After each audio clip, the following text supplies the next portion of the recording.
చిత్తూరు జిల్లా కార్వేట్ నగరం మండలం, కార్వేట్ నగరం పంచాయతీ, విజయమంబాపురం విలేజ్. ఇది ఒక రైతు పడే కష్టాన్ని తెలియజేస్తున్నాం. చూడండి, మా పరిస్థితి ఎవరంటే ఈ వీడియోలో సుడిదోమ అనే రోగం అనేది వచ్చిందండి ఈ పైరుకి. విజయమంబాపురంలో ఈ సుడిదోమ వల్ల మందు కుళ్ళిపోతామనగా ఆరుతడి, చూడండి ఈ విధంగా ఆరుతడి వేసి మందు కొడుతున్నాం. ఈ మందు కొట్టడం వల్ల సుడిదోమ మొదుళ్ళకి పడుతున్నాము. మొదుళ్ళకి ఇక్కడ చూడండి ఒకసారి ఎలా ఎండిపోతుందో, మడి ఎలా ఎండిపోయిందో చూడండి. మీరు చూసేదానికి పైన పచ్చగా ఉంది కానీ లోపలంతా ఎండిపోయింది, కర్ర చచ్చిపోతా ఉంది. దాంట్లో గింజ అనేది పూర్తిగా అవుచిపోవడం జరుగుతుంది. ఇలా పోతుంది, మీరు చూడండి ఇలా పోతుంది కర్ర. దానివల్ల పంట అనేది దిగుబడి పూర్తిగా ఎండిపోయి సరిగా రాకపోవడము. కర్ర ఈ సుడిదోమ మీరు ఈగులు లేస్తున్నాయి చూడండి.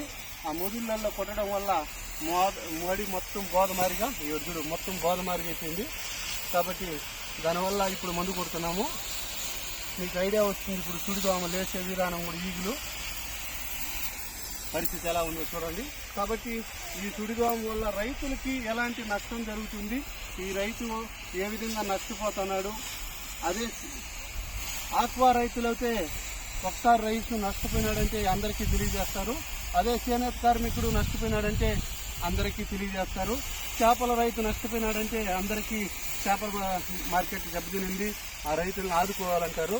రైతుని ఎప్పుడు ఆదుకునేవాడు అసెంబ్లీలో చర్చించేవాడు కూడా ఉండడు. కాబట్టి మీరందరూ కూడా చూడండి, మాకు సకాలంలో రైతులకి సరైన మందులు అందించి రైతుని ఎన్నుముక్క లాంటి వాడిని ఇబ్బంది పెట్టకుండా, కాబట్టి రైతుకు కావాల్సిన చర్యలు ఏమేం కావాలి, సదుపాయం ఇలాంటి దానికి ఏం కావాలి, ఏ విధంగా సహకారాలు అందించాలి, ఇంత మడిని ఈ విధంగా తుక్కి కూలోళ్ళు పెట్టి చేయాలంటే ఏ విధంగా అవుతుంది, దానికి తగ్గట్టు మనకు ఉపాధి హామీ పథకాన్ని రైతుకు అందే విధంగా కూడా సహకారం కోరుకుంటున్నాను. నేను ఇంత మునుపు కూడా 2-3 వీడియోలలో చెప్పాను.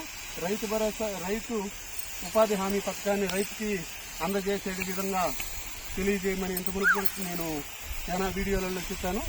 కాబట్టి రైతుకు ఉపయోగపడే విధంగా ఇది చూడండి. ఇప్పుడు కూలోళ్ళు రోజుకు 4, 5 మంది, 6 మంది ఇట్లా పెడుతున్నాము. కాబట్టి ఈ రైతు పరిస్థితి ఏమిటంటే ఈ విధంగా గాఢ దొక్కకపోతే దీని మడి మందు కొట్టలేము.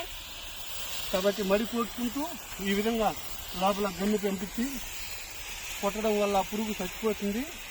చచ్చిపోయి మనకు సగానికి సగం పంటన్నా దిగుబడుతుందని మేము అనుకుంటున్నాం, నాణ్యతగా వస్తుందని. కాబట్టి మీరందరూ కూడా రైతు భరోసాని రైతులకి సహాయం అందించే విధంగా ఉపాధి హామీ పథకాన్ని చేర్చాలని మేము కోరుకుంటున్నాం. ఈ వీడియో చూసిన వాళ్ళందరూ సబ్స్క్రైబ్ చేయండి, లైక్ చేయండి, క్లిక్ చేయండి. అందరూ కూడా మా వీడియో చూసిన వాళ్ళందరూ కూడా, నా పేరు ప్రసాద్ రెడ్డి.